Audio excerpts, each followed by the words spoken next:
Today we're going to be talking to Meyer. Okay. She's a UFO contactee, and she lives in Neenah, Wisconsin. And we're going to be talking about her first experience that she had with the aliens. Can you tell us when your first contact was? It was in 1976, the 200th anniversary of our country, and it was on the 4th of July weekend.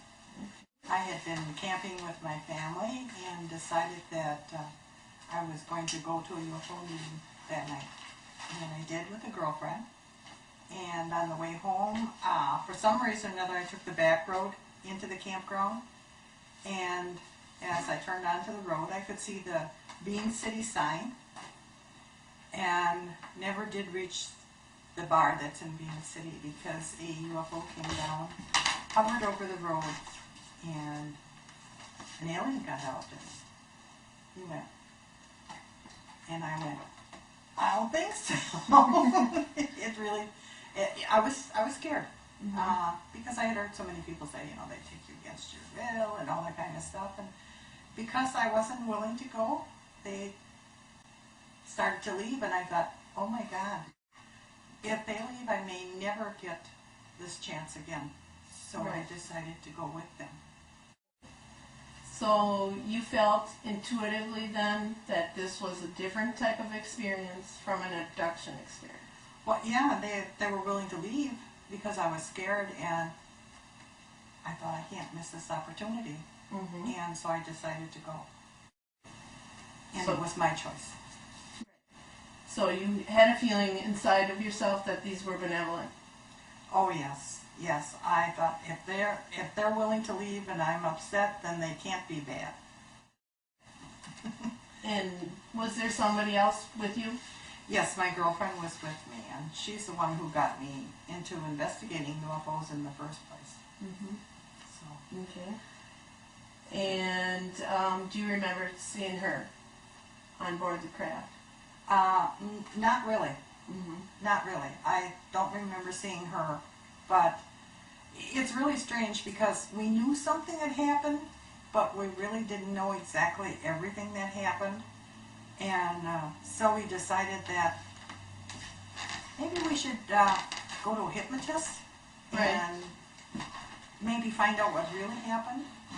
And we were both very short of money, so we decided, unless somebody does it for free, we can't do this. And it took us quite a few years to find someone who would do it absolutely free. And he was not only a hypnotist, but he was a therapist.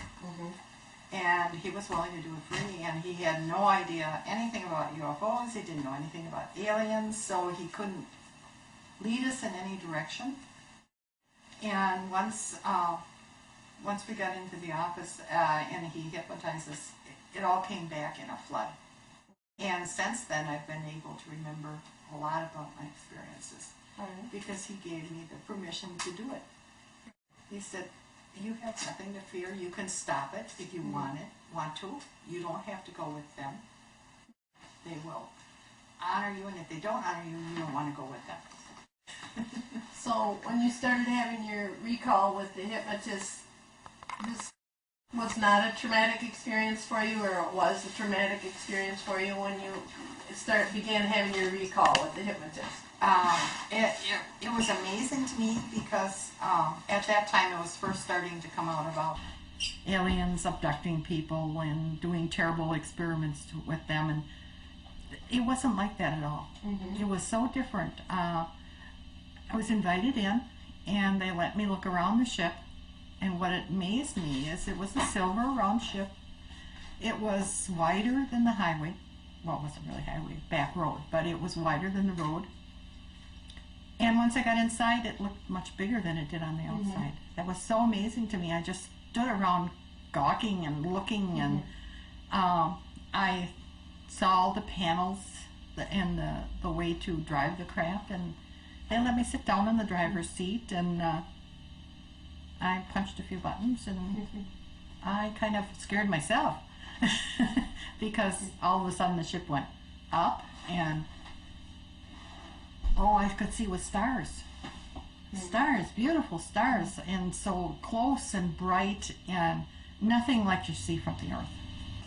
And then I must have hit something else, and we started going down, and I could see trees, and actually my stomach was doing flip-flops, like when you go over a bump in the road and your stomach kind of goes, ooh, and I actually felt a little uneasy. I could actually feel my stomach going that when I remembered. Mm-hmm. But then they talked to me. As I said, I didn't see my girlfriend. She was on another part of the ship, I believe. But they gave me some instructions, and they gave me a sign that if I saw it, I would know it was from them. And if I was ever in trouble, I should look for that sign. Mm-hmm. And that I haven't shared with anybody because I don't want anybody doing that to me, using that sign. I have seen it once in my life since then, and it was when I was worried that I was going to have an accident on a bus. And a fellow came with a symbol, and he calmed me down and told me everything would be all right, and that's fine, just calm down. And I did, and everything was safe. So you feel that you don't want somebody to use the symbol outside of it being authentic from what you knew your contact was. Right, and that I have not put in any of my books, and I have not shared it with a lot of people. Can you tell us what the beings on the ship looked like? These beings were short. They came up to about my shoulder, and I'm 5'6". So they came up about that, and they had silver suits on, silver boots.